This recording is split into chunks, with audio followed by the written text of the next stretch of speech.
Boeing is one of the most popular aircraft manufacturers in the world. From military aircraft to wide-body, long-haul jets, they have made some staples of aviation throughout the years, but nothing quite like the Boeing 777 family, which became their flagship product as soon as the 747 jumbo jet went out of production in 2023. Today's video will be dedicated to the story of the Boeing 777 family and what made it so important.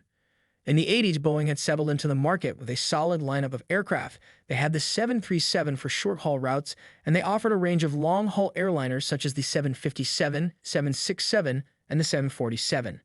The Boeing 747 was the main option for long-haul routes until 1985 when the extended operations rules changed so that twin jets were able to operate further from a diversion airport, and the first ETOPS 120 flight was with a TWA Boeing 767, which worked well for lower capacity routes but left a gap in the market for a twin-engine aircraft with higher capacity. Originally, the 767 was to be upgraded into the 767X to serve this market, offering a stretched fuselage and larger wings, but when airlines rejected it in favor of a wider fuselage and improved operating costs, Boeing took the decision to start fresh with a totally new design.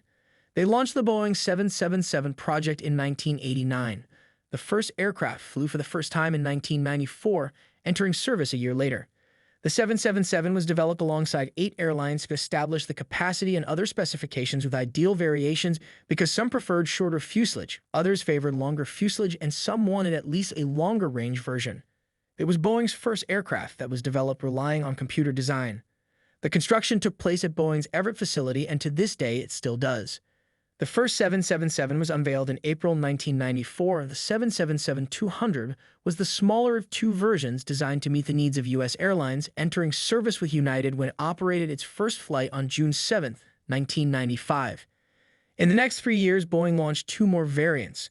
The 3 classic ones are the Boeing 777-200, the original shorter variant. The Boeing 777-200ER that offered increased range and entered service with British Airways in 1997, and the Boeing 777-300 with a stretched fuselage with a 3-class capacity of 368 that entered service with Cathay Pacific in May 1998. In the late 1990s, Boeing already started the development of the second generation of these aircraft, keeping the same fuselage and cockpit design, but increasing the wingspan by almost 4 meters, with engines being switched to the newly developed GE90s and eliminating the choice of engines of the first generation. The first aircraft to be developed of this second wave was the 777-300 Air, which entered service in 2004 with Air France.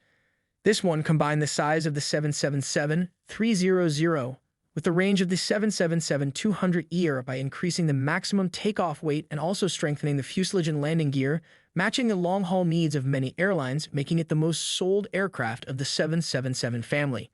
The ultra-long-range 777-200OR was added to this line in 2006, entering service in Pakistan International Airlines.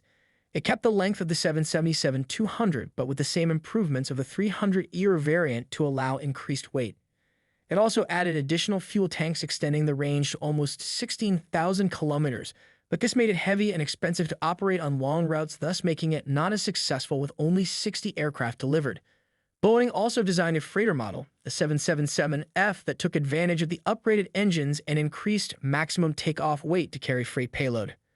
The third generation of the 777 is currently being tested with the 777X and due to enter service in the coming years, becoming the largest and highest capacity twin-engine aircraft to date, featuring a new General Electric GE9X engines. The 777X was first proposed in 2011 as a larger, more efficient successor than the 777-300ER, keeping a lot in common with the previous 777s and also having 2 versions with the 777-9 and a smaller 777-8.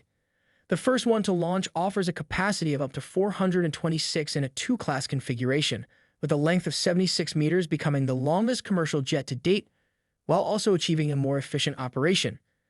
Even though this new model has experienced several setbacks caused by structural testing and further delays due to the slowdown during the pandemic, it is set to enter service for 2026. Overall, the 777 family has around 2,200 orders to date, making it the most successful wide-body in service and proving with its upcoming model that there is still a long journey ahead for the 777s. This was all for today. If you liked the video, don't forget to comment, share, and subscribe to Big Aviation for more.